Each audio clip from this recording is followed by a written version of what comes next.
Story time! Hello guys, it's me, Amazing Andy. Good morning sa inyong lahat at sa mga alipin ng dolyar. Today, snowing dito sa New York.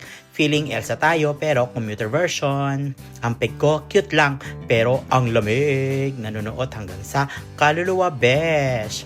So ayun guys, naglalakad ako papuntang train station. Nakalayer ako ng jacket na parang lumpia. Pagpasok ko sa train station, sabi ko, okay be, konting pikit lang. Ang sabi ko lang ha, hindi nap. Next thing I know, ding ding, next stop, hindi ko stop mga besh.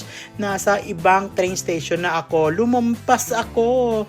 Nagising ako, lampas ako sa train station na dapat kong bababaan.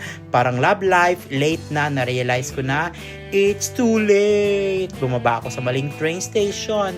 Snow everywhere. Mukha akong extra sad, pero that's fine. Strong at independent tayo.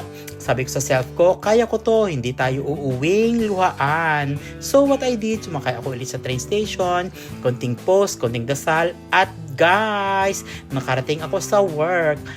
Late, check. Pagod, check. Pero buhay, may trabaho, at may kwento. Yes na yes. Snow, rate 1. Commuter adventure, rate 10. That's it for today. Thank you for watching. Bye.